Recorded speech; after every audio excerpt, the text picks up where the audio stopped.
let's first talk about. I think it'd be kind of interesting to talk about.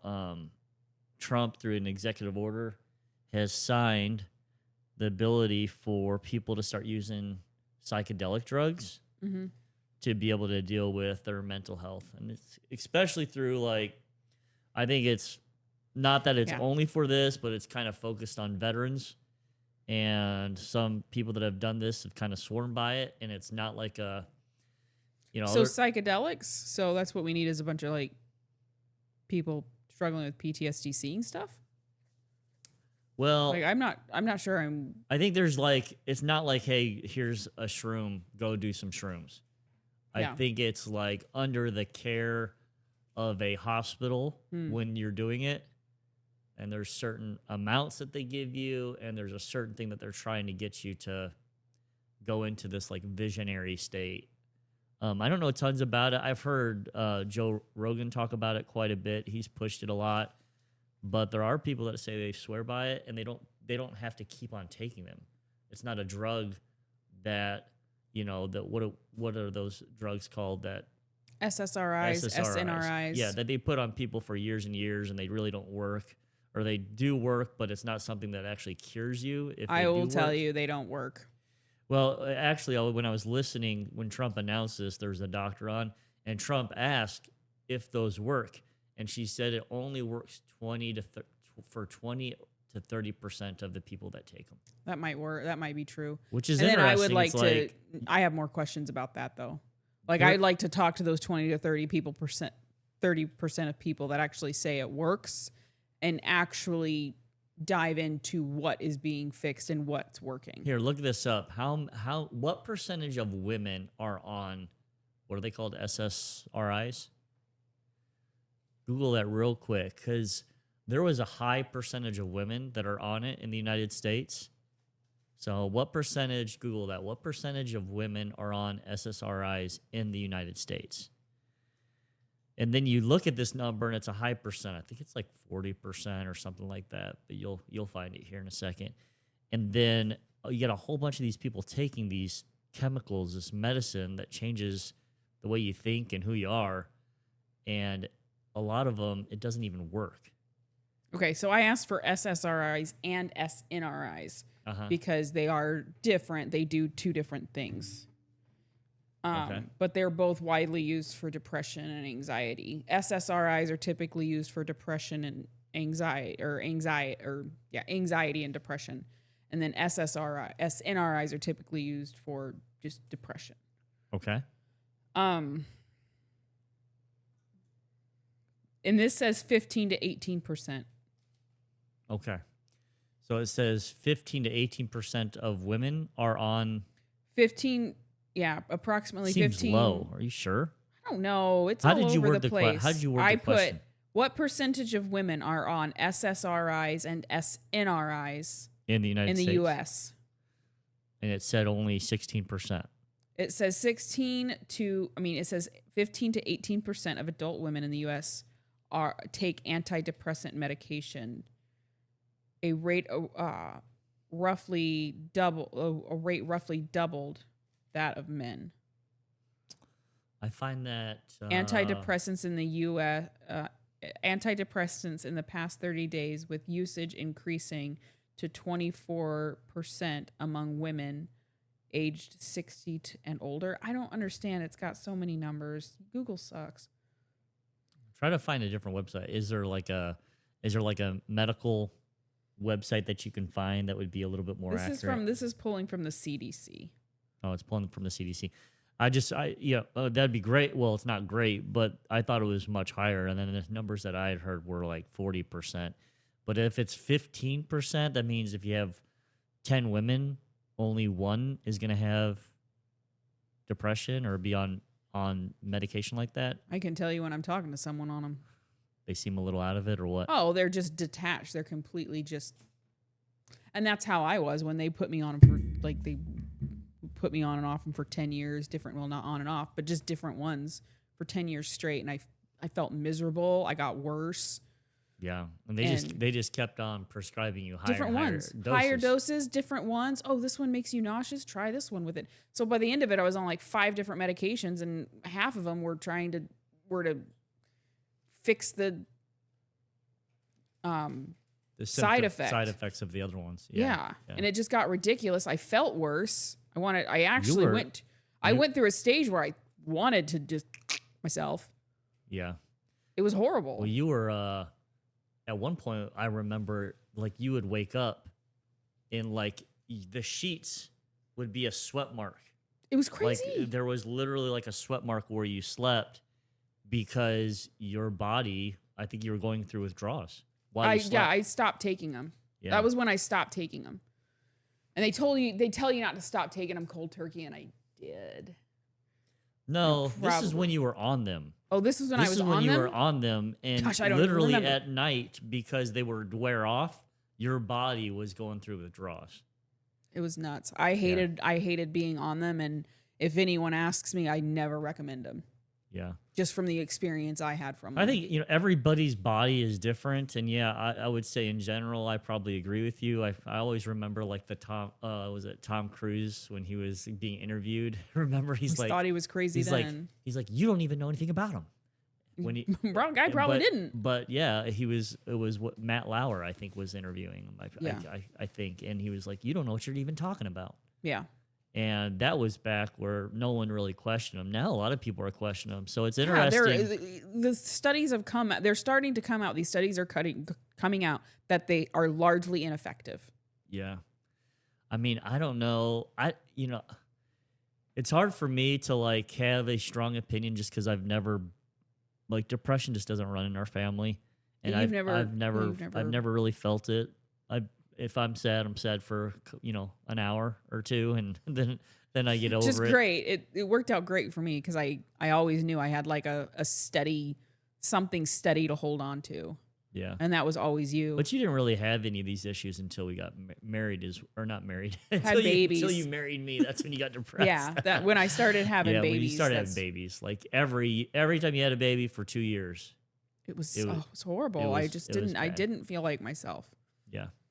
Your body just took time to regulate, and it would jack up. And anyway, so now we look at, so we've used these SSRIs, and for a lot of people, they don't seem to work very well, or they're on them their entire life. So I think with these psychedelic drugs is that you can take them, maybe not once, but it's not like you're taking them all the time. And for some reason, it seems to reset people's system, especially if they've been through, dramatic situations where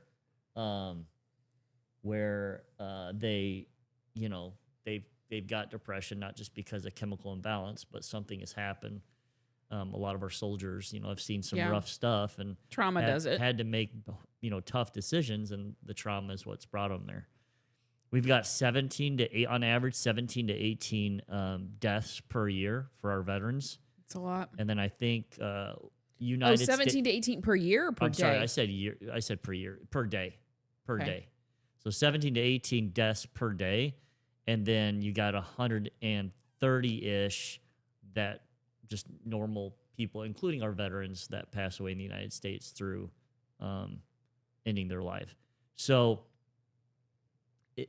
Trump is basically using the, I think he put it together in his first term. It was the right to try, I think is what they call it. Mm-hmm. So it's like, if you're thinking about ending your life, then why not try whatever you can? What does it matter at that point?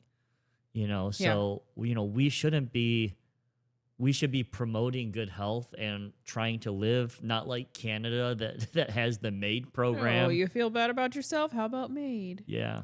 You know how many people they've euthanized? It's a lot. About I don't know. 16,500 people. Is that since it started? Do you know how much per year? In 2024. That's what. So I don't know when it started, but just in 1 year. Say that number again. 16,499 to be exact. That's bigger than our town that we live in. That's three of our towns. That's 3 small towns a year that they just. Yeah.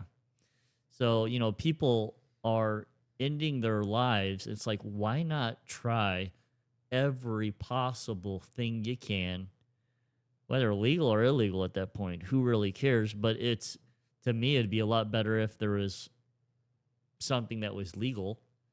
And if there's a right way of doing it, if it could be done at a medical facility, that would be even better. The way that they described it, and I don't know, is it's not like going to be, hey, pick up some shrooms at the local pharmacy. It's, we're going to do this, and it's going to take you into this weird visionary thing that it does for some people, and you're going to be under like doctor's care at the time.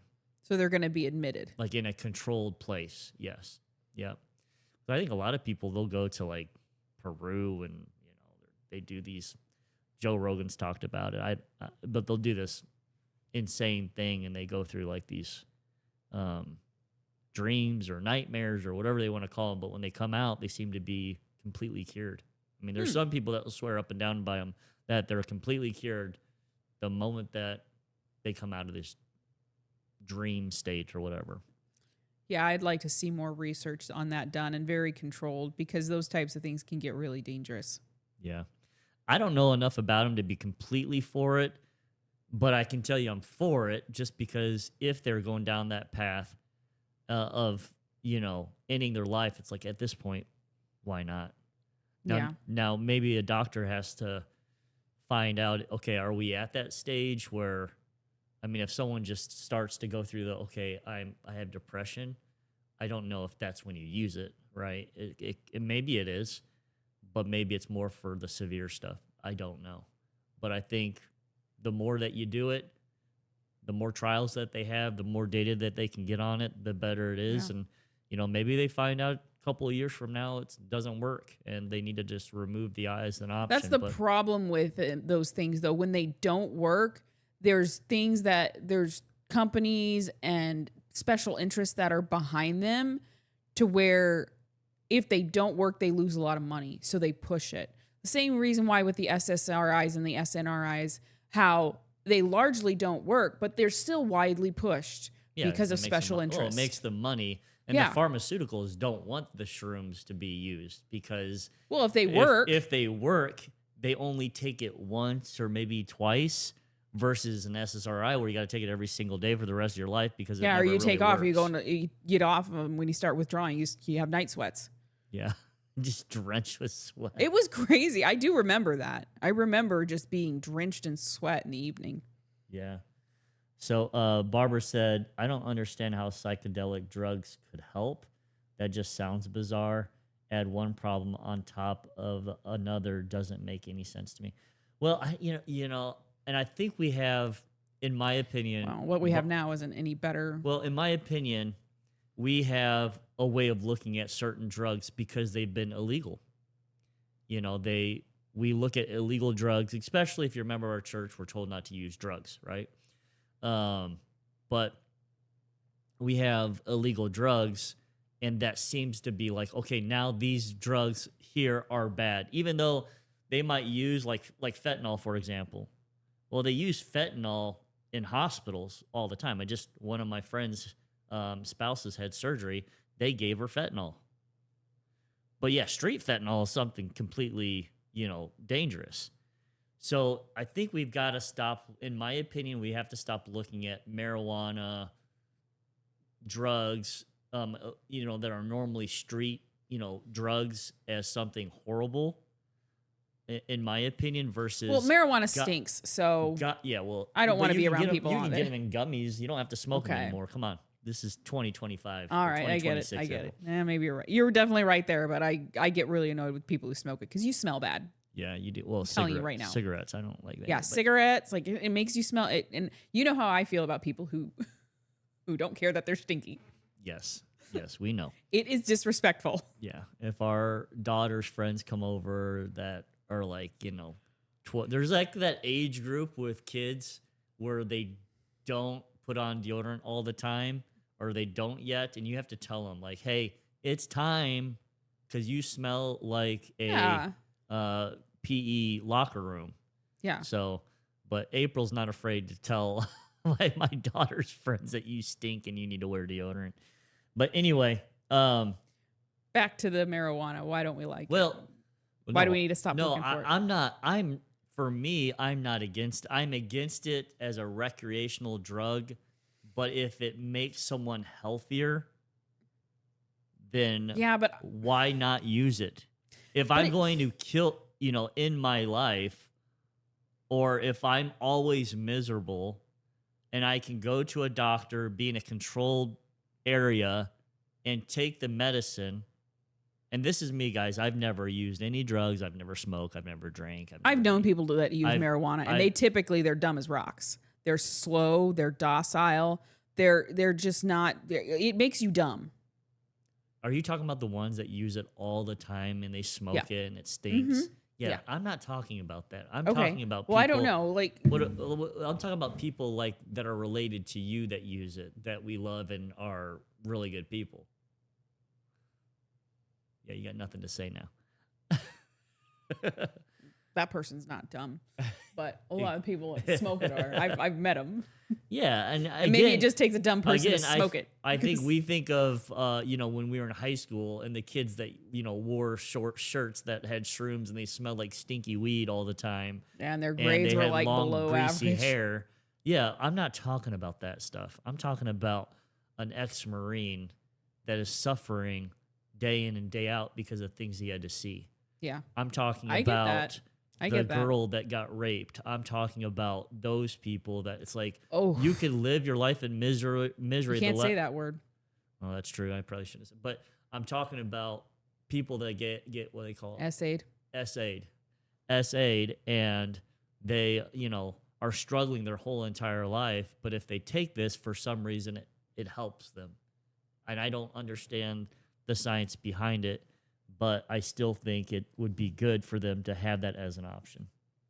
I agree, to an extent, I guess. Lauren says, Jesus heals. When it seems like your burden isn't removed, you can be strengthened by his grace. So I think that's true. That's true, but you have to have that confidence in yourself, and that's the hardest part to get. Yeah. Well, it can be really hard for people that have went through tough things. Yeah. Jesus for sure does. I will tell you, that's the one thing that got me out of that. But it's hard to get to that point. It's hard because you have to forgive yourself and you have to know your worth. And if you don't even know that, it's hard to let Jesus heal you. Yeah. Well, I think faith, when you look at it, so I agree with you, Lauren, but some of these people that have went through some of these dramatic things, their confidence in themselves is so low. And I think faith and confidence they do go together. For sure. When you really believe that you're a son of God, your confidence gets really, really high. It has the ability to be really, really high because of that. But if you have been beaten down through life and you don't have that, that can be an issue. And I think that God does put things here on earth and they can be used horribly. Like I said, when I think of shrooms, I think of a few people in my high school that were just, potheads and druggies. Yeah. But from what I hear from some of these guys, remember, this is not the guys that are using shrooms every day. They're going into a doctor's office. It's being delivered to them. They're staying a lot of times overnight, is how they described it. And they're going through this process. So it's not what we normally think of. It is medicine. It's kind of like, to me, how I feel, it's like if I had a really bad cut in my arm and I'm going to bleed to death, I'm not probably going to say, well, Jesus heals. That's just my opinion. I'm going to have them stitch it up and put it back together. And I see medicine as the same thing.